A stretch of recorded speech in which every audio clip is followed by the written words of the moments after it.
Well, hey everybody, welcome to week 2 of our series, What to Do When You Don't Know What to Do. And in this series, what we want to look at is how do we respond in situations where the answer may not necessarily be right or wrong or black and white, and we're looking at it and we're looking at the situation wondering, what is it that I should do right now? And my question for you is, have you ever had a moment in life where you felt like things were out of your control? Maybe it was in a social situation, or maybe it was something funny that happened at school, or a test you didn't do so well on. But for me, I can remember when there was this one time where our neighbor let me ride his dirt bike. And let me just say, I had never ridden a dirt bike or any sort of powered vehicle in my entire life. And I didn't know that there was a front brake and a back brake on the dirt bike. And so I was gunning it, probably going, like 25, 30 miles an hour. I don't really remember. And I hit the front brake without hitting the back brake. And so the dirt bike went like this, which sent me flying over the handles, and I literally scraped my stomach alongside the front tire. It didn't feel super great. But then I remember I picked up the dirt bike, not knowing that the dirt bike was still running and the engine was going. And when I picked it up like this, it just started taking off. And I was holding onto the handles, but my body was just going up and down on the side, smacking into the grass and into the dirt. And my neighbor was running from the other side of the yard, just yelling, "Stop, stop!" And in a moment when I was flying up and down as I'm smacking grass, I realized I may not be in control of this situation anymore.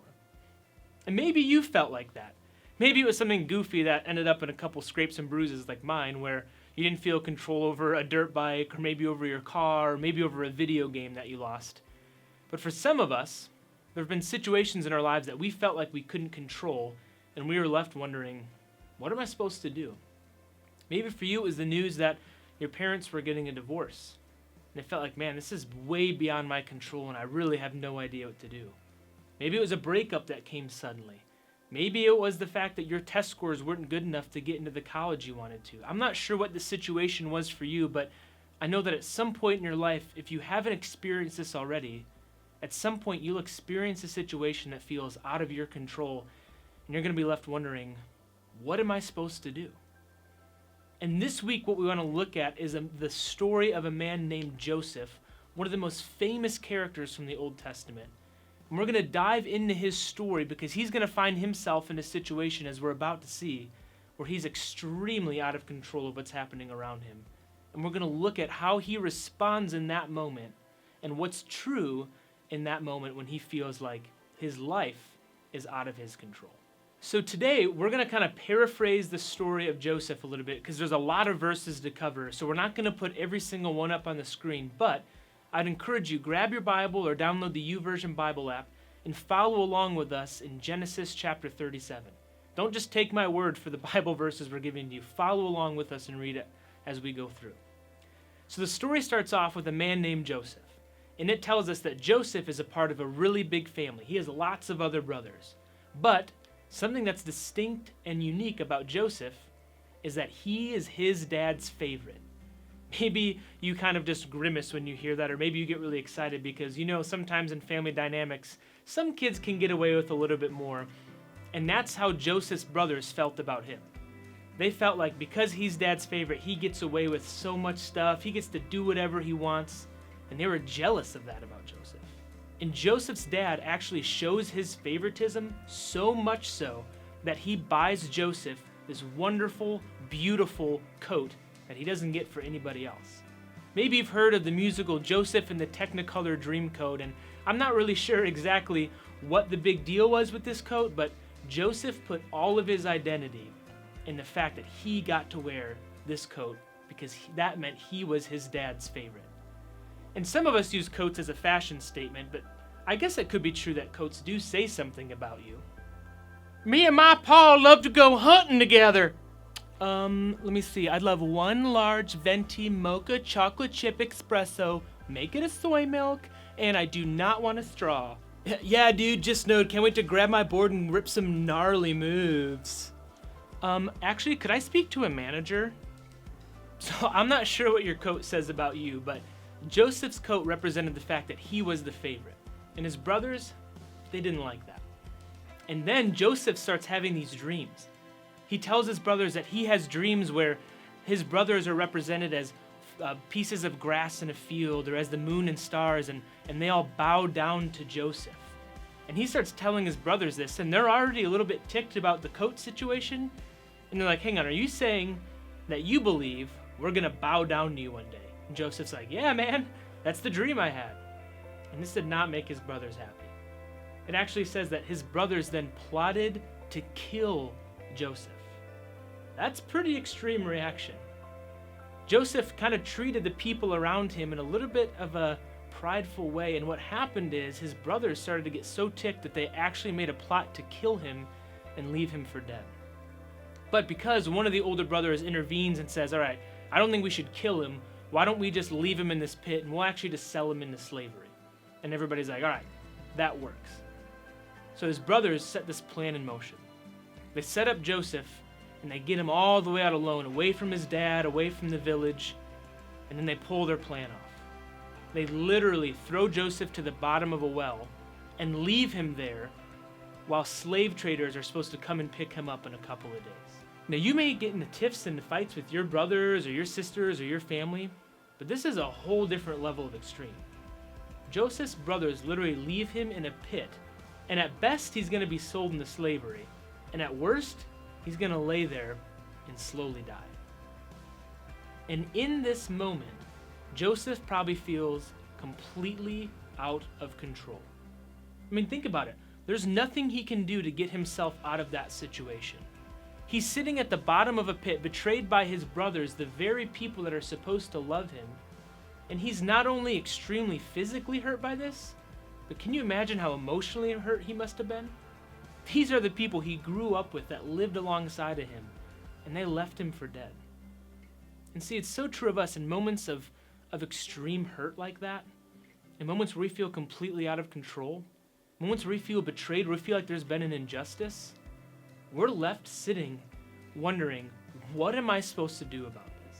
What am I supposed to do about the injustice that I'm seeing in the news?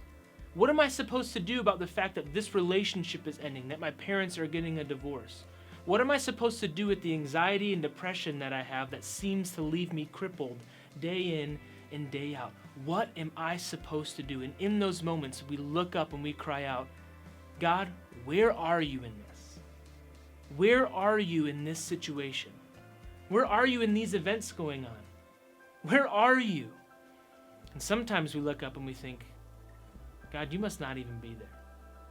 Because if you were there, I wouldn't be in this situation.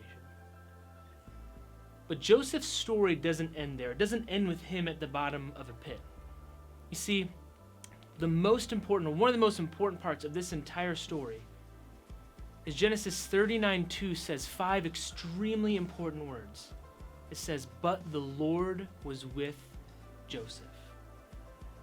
And I feel like that subtle reminder that God was alongside of Joseph is so crucial in understanding God's character and how he interrupts and how he intervenes in our lives in moments where we don't know what to do. You see, the fact that God was alongside of Joseph in that situation doesn't change his circumstance, but it changes him. And the same thing is true of us. The fact that God is alongside of us, it may not change our circumstance, but I promise it might just change you. Because Joseph at the bottom of a pit understands and knows that, okay, God, I'm looking up. I know that you're with me, despite the fact that this seems very out of my control, despite the fact that I really don't know what to do to come out of this. I know that, God, you're with me. And Joseph has something that's so crucial in these moments. He has hope. And that hope, that reminder that God is with him, sets Joseph up from being sold into slavery. And as we're going to see over the next few weeks, takes him on one of the most wild rides throughout all of the Bible, where Joseph literally ends up in slavery and all of a sudden he becomes royalty just because he clung to the hope that God was with him. And we're going to continue to dive over that over the next few weeks.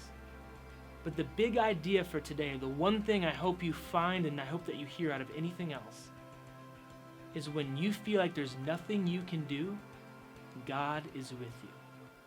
When you look at the circumstances surrounding our society and the hopelessness that we feel when we look at injustice and diseases that are out of control and financial instability, you can rest in the fact that you may not be able to change all of it, but you know that God is with you. When you look at that broken relationship, the fact that your parents just gave you some bad news, the fact that you feel anxious, that you feel depressed, that you feel like you're never going to amount to what your older brother or older sister did, I know that that circumstance may not be able to change overnight, but you can rest in the fact that God is with you.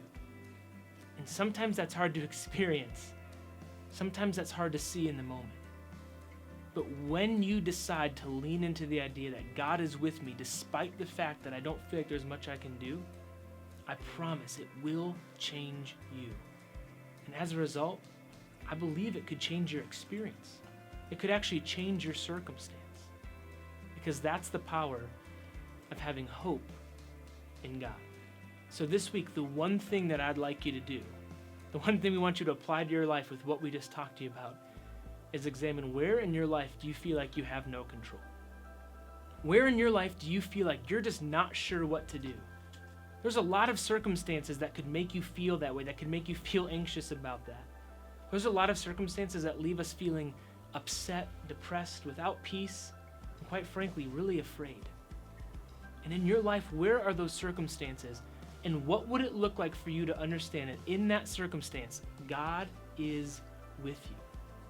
Because I promise, if you start to lean into that, you'll find a hope and a peace and an enjoyment from your life that you've never discovered before.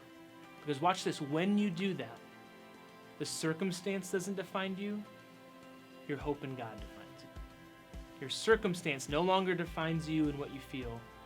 The hope that you have in God, the fact that He's with you, is what gets to define you. And that changes everything. So over the next few weeks, we're going to continue to look at the story of Joseph and what we should do when we don't know what to do. And I hope you'll join us. But just remember, when you feel like there's nothing you can do, God is with you. Thanks so much. Hey guys, thanks so much for joining us again this week. We have some super exciting news. We are beginning phase 1 of reopening as student ministries, high school students on June 24th. We will be meeting at the Burnett's house. We'll have all the details next week with time and location, addresses, and all that stuff following next week. But for now, mark your calendars for June 24th, request off of work. We're going to have a huge cookout, lots of food, swimming in the pond, sand volleyball. We've missed you guys so much, and we can't wait to be together again. So mark your calendars, June 24th, and more details to come.